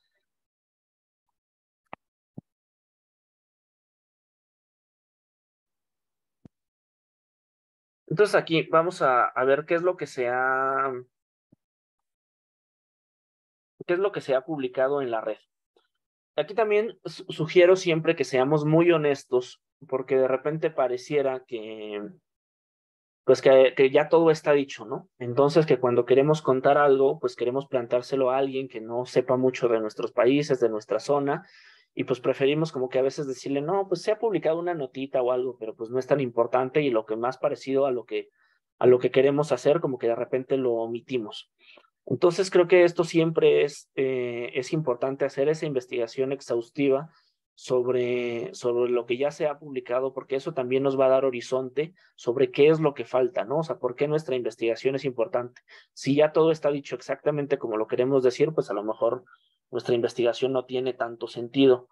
Pero si hay por ahí una área donde podamos meternos, donde podamos indagar más o podamos acotar más aún, pues eso, siempre estos antecedentes van a ser súper importantes.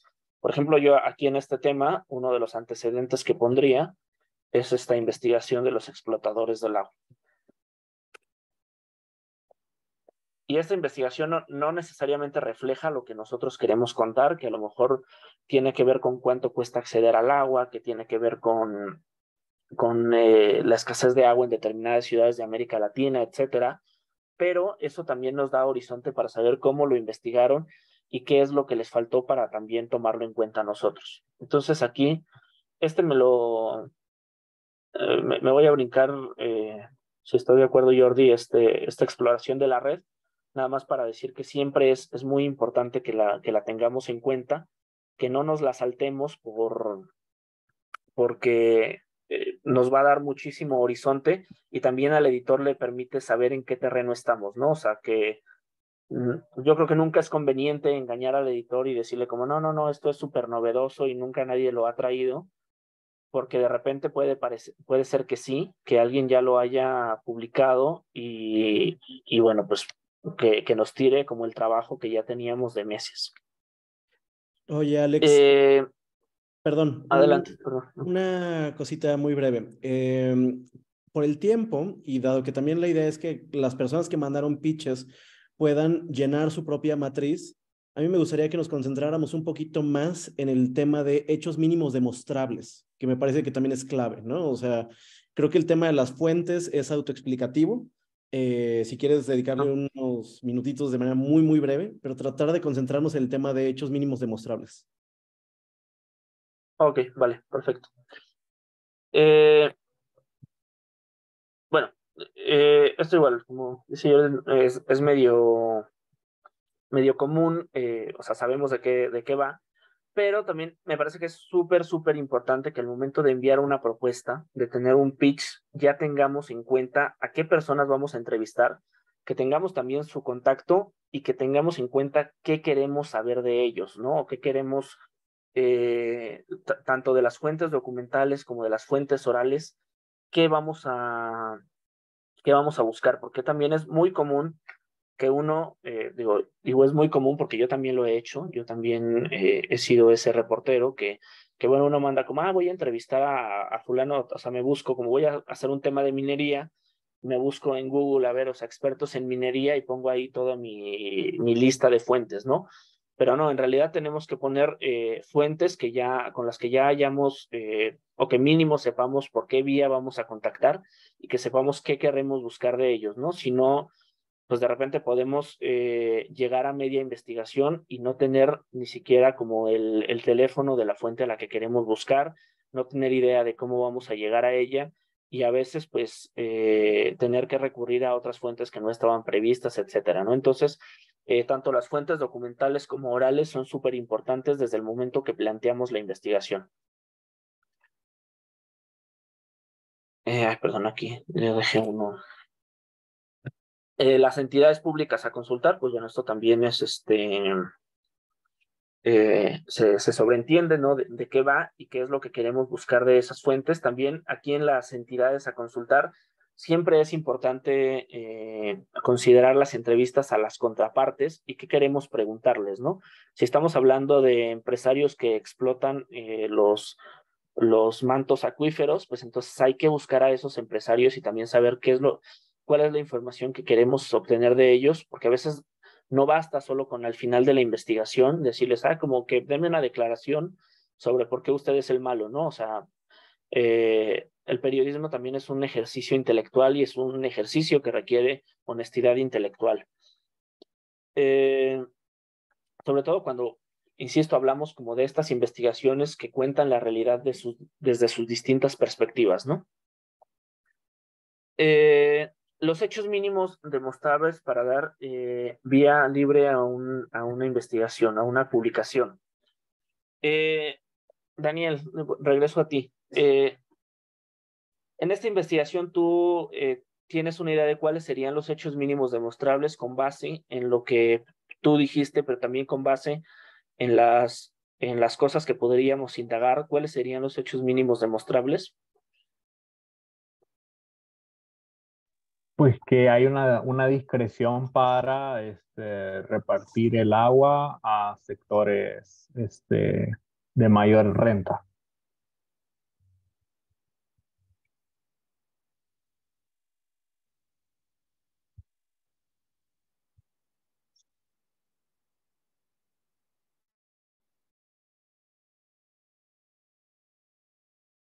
¿Qué otra cosa podríamos demostrar con esta investigación?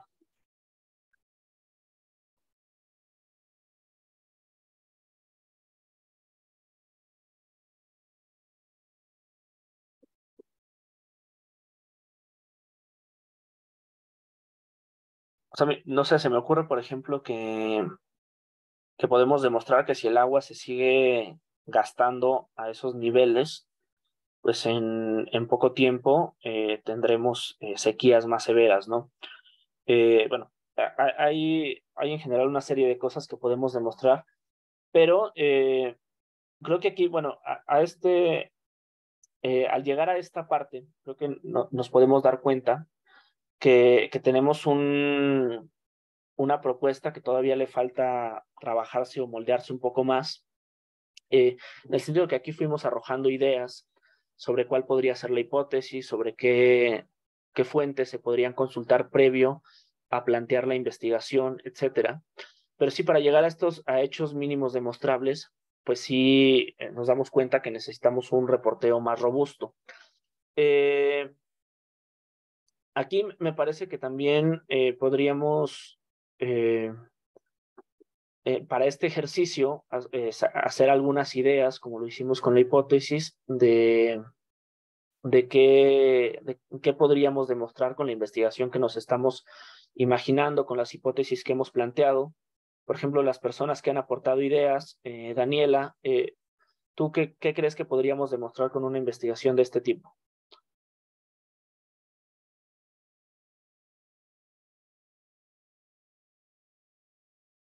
Pues podríamos, pero es que es complicado, o sea, hacer como un promedio de cuánta agua en promedio utiliza una persona en Latinoamérica o algo así.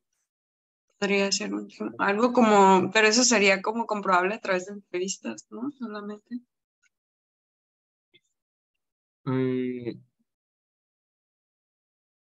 O a mí se me ocurre que incluso, o sea, esto se puede hacer pensando en que queremos hacer una investigación que dé cuenta de la distribución desigual del agua en América Latina. En el caso, por ejemplo, de México, que esto seguramente se puede hacer por país, en el caso de México hay concesiones que son al municipio, que es el que distribuye el agua a toda la población, y concesiones que son a empresas, ¿no? Que la utilizan como o sea, que no usan el sistema público, sino que la extraen ellos por propia cuenta, ¿no? Entonces, una vez que tenemos cuánta es la distribución de uso público, podemos dividirlo entre el número de personas al año, y también podemos, o sea, una persona utiliza, no sé, 1,000 litros de agua al mes, mientras que una empresa utiliza tanto, ¿no? Y de esa forma también podemos ir sacando como datos concretos. Pero también esos datos hay que llevarlos a historias, ¿no? Pero bueno, aquí vamos a poder confirmar que las personas pobres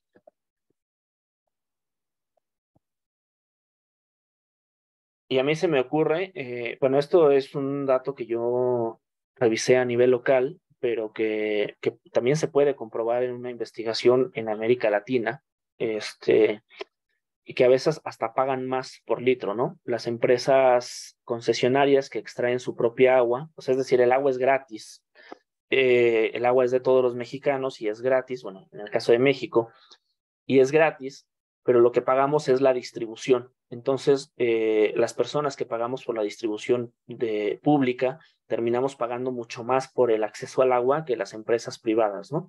Entonces, eso también es un dato, ¿no? También nos da pie a una investigación. Aquí ponía,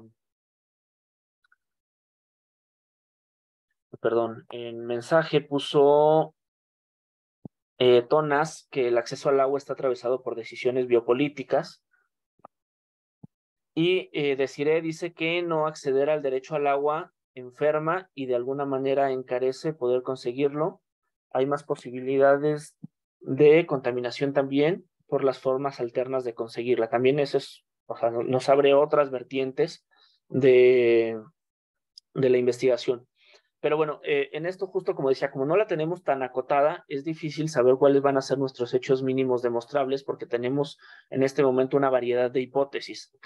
Si nos vamos por el derecho al agua, pues entonces sí podemos decir que o sea, la falta de derecho al agua incumple el derecho humano a la salud, el derecho humano a un medio ambiente sano, bueno, que tiene otros derechos transversales, pero bueno, o sea, finalmente acá no tenemos una hipótesis tan acotada como quisiéramos.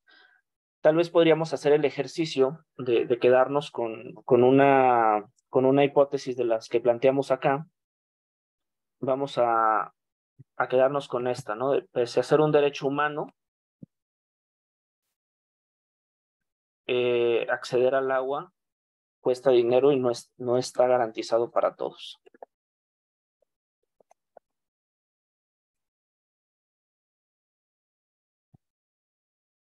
Entonces, con base en esta hipótesis principal, podríamos decir que hay discrecionalidad en el reparto del agua a sectores más acaudalados, que el agua está atravesada por decisiones políticas, a pesar de ser un derecho humano, que las personas pobres tienen más dificultades y tienen que pagar más por acceder a cada litro de agua. Y además podríamos demostrar que en América Latina, a lo mejor esto, ahora sí que en aras de comprobarlo, hay una política una política de Estado que favorece a la iniciativa privada sobre el bien común, ¿no? Es más o menos resumen de lo que quisimos decir. Por favor, igual díganme ustedes qué piensan. Daniel, ¿qué piensas tú? No, esa última me parece que resume bastante bien los puntos anteriores. Bien, igual brevemente voy a hablar de esto último de la matriz de investigación, que ya se está acabando el tiempo. Sobre el impacto de la investigación, aquí también es importante que cuando planteemos un pitch demostremos por qué nuestra investigación es importante. ¿Qué es lo que pretendemos que se ponga sobre la mesa, que cambie con esta investigación? Es muy posible, es muy probable que no vayamos a cambiar el sistema, pero queremos poner a lo mejor a debate las políticas públicas de los países, ¿no? Y eso tenemos que hablarlo en nuestros impactos de la investigación, que a lo mejor podemos que una organización vaya a meter una denuncia, etcétera, ¿no? Esto también siempre es importante poderlo corroborar antes de plantear una investigación. ¿Para qué va a servir lo que yo estoy haciendo, ¿no? ¿A quién le sirve y para qué? En los posibles pantanos también, eso siempre es importante tenerlo en cuenta, ya sea que utilicemos esta matriz o no, pero siempre que le planteamos un tema a una persona y esta persona sabe que nosotros ya tenemos en cuenta los posibles pantanos técnicos o jurídicos a los que nos podemos enfrentar, que no nos contesten la solicitud de información, que no sé, que haya diferencias en las metodologías, etcétera.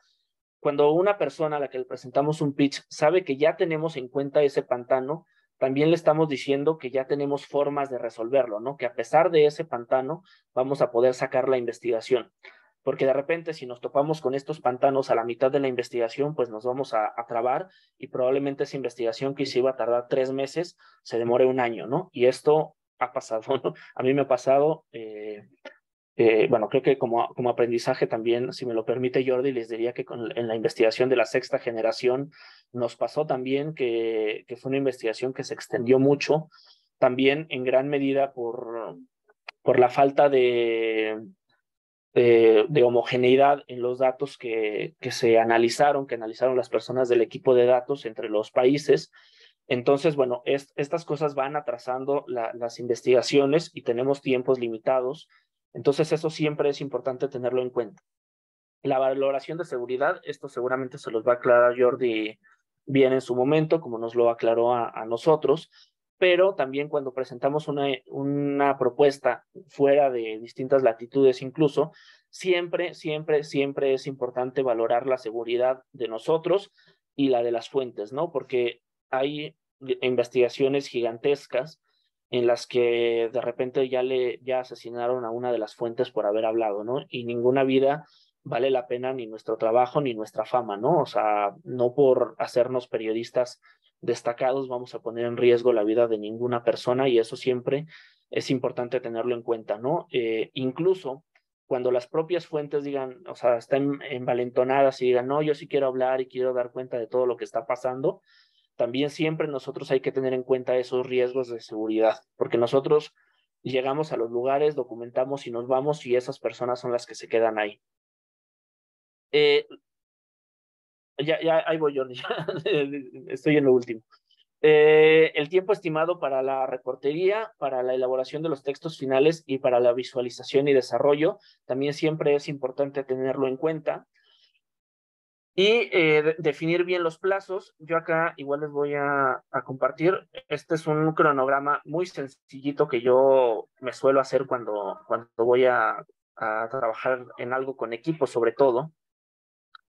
Este cronograma nos ayuda muchísimo pues a definir las etapas de la investigación, el prereporteo, la realización multimedia, la estrategia de publicación, el diseño, etcétera. Y bueno, no me abrió mi computadora, perdón. Y también nos ayuda a fijar tareas por personas y por equipos para que pues esto no se nos salga de las manos. Ahorita que me abra, pero perdón, Jordi, adelante. No, o sea, estamos bien y de hecho, o sea, aquí todavía hay varias personas conectadas que mandaron pitches, entonces hay que aprovechar, digamos, para solventar cualquier duda, cualquier inquietud que puedan llegar a tener. Entonces, adelante, Alex. A sus órdenes. Entonces, chicos, chicas, voy a nuevamente a explicarles lo que les pedí en el grupo de WhatsApp de la séptima generación. Yo les pasé por el grupo de WhatsApp un link. Ese link es literalmente la misma matriz, pero dividida en hojas. La idea es que todas las personas que mandaron un pitch puedan tratar de llenar lo más posible esa matriz, pero esto sí es súper importante. No les pido que dediquen demasiado tiempo, no se pongan a pre-reportear o investigar más allá de lo que ya hicieron para mandar el pitch. En realidad la petición es poder estructurar esa información que ustedes ya mandaron para el pitch, tenerlo en ese formato. Entonces, en este momento hicimos el ejercicio con el ejemplo de Daniel Fonseca, pero también, por favor, pues hagan una hoja por pitch.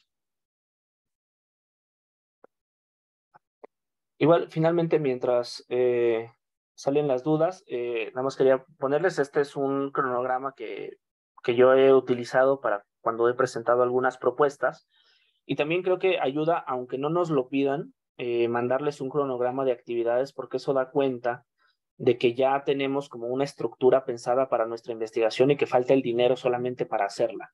Esto pensando, insisto, si ustedes en el futuro quieren plantear investigaciones a Conectas, bueno, me parece que es una de las financiadoras más, de las organizaciones financiadoras pues más robustas que hay en América Latina, o a cualquier otra, incluso aunque no nos pidan el cronograma de actividades, enviárselos yo creo que nos da muchísimos puntos para que vean que nuestra historia es viable. Adelante con sus dudas, les escucho. ¿Alguien tiene dudas, chicos, chicas? ¿Preguntas sobre la matriz o sobre sus propias historias o pitches?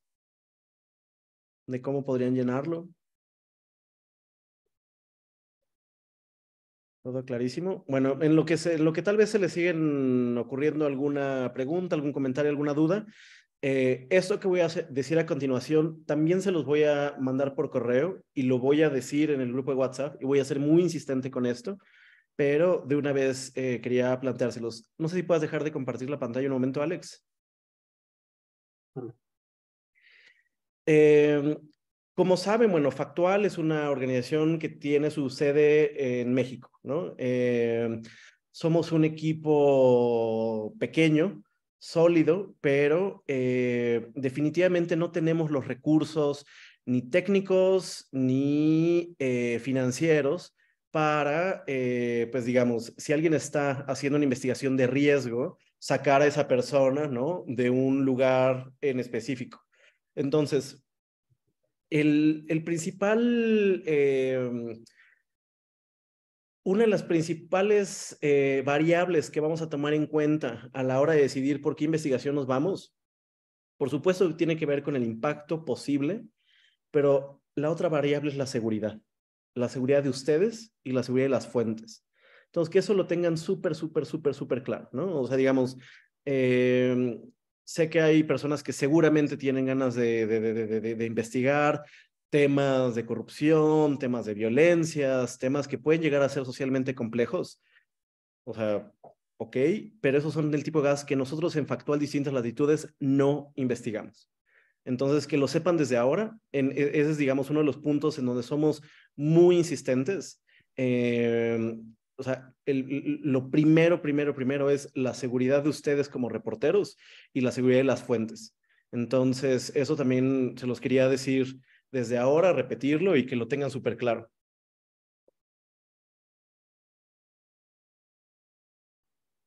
Va, igual una última cosa que me gustaría agregar es que también para las investigaciones, normalmente en el reporteo del día, pues los reporteros, los periodistas, las personas que escribimos o que estamos en medios, pues solemos actuar medio en solitario pero las investigaciones de profundidad pues también nos requieren un trabajo en equipo que es muy importante, que es igual de importante, yo diría, el trabajo que hace la persona que diseña el sitio web, como la persona que estamos reporteando en campo, como la persona que edita, o sea, que está haciendo corrección de estilo, etcétera.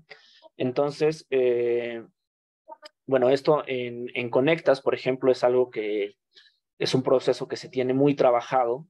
A lo largo de la investigación se va trabajando como los equipos, vas trabajando con todos los equipos que te están apoyando, desde el que va a hacer el sitio web hasta la persona que te va a ayudar a editar los videos para redes, etcétera. Pero en el caso, por ejemplo, acá de la red LATAM, son muchas personas, entonces creo que siempre cuando planteamos una investigación es importante que identifiquemos para qué somos buenos, o sea, qué es en lo que podemos apoyar, y también pues tener claro que todo es igual de importante. La persona que, insisto, la persona que hace el diseño, todo, o sea, todo suma, porque finalmente lo que sacamos pues son productos multiformato. Claro, o sea, también tener muy presente desde ahora, ¿no? O sea, independientemente de los roles periodísticos que ustedes puedan llegar a tener en la investigación final, una investigación no tiene ningún sentido si no se logra difundir, si no se logra difundir bien. Entonces, eso también que se tenga súper claro desde ahora. Quedan ya poquitos minutos, entonces, ¿alguien tiene alguna duda? Si no, bueno, Alex es, insisto, parte de la sexta generación, es una persona muy cercana, entonces también si hay alguna pregunta específica sobre la matriz, con gusto se la podemos hacer llegar también para que nos dé algún consejo o alguna orientación. Vamos a tomarnos la foto de registro para ya ir concluyendo esta charla, esta sesión especial de hoy. Entonces, chicos, si pueden prender sus cámaras, vamos a darles unos segunditos antes de terminar.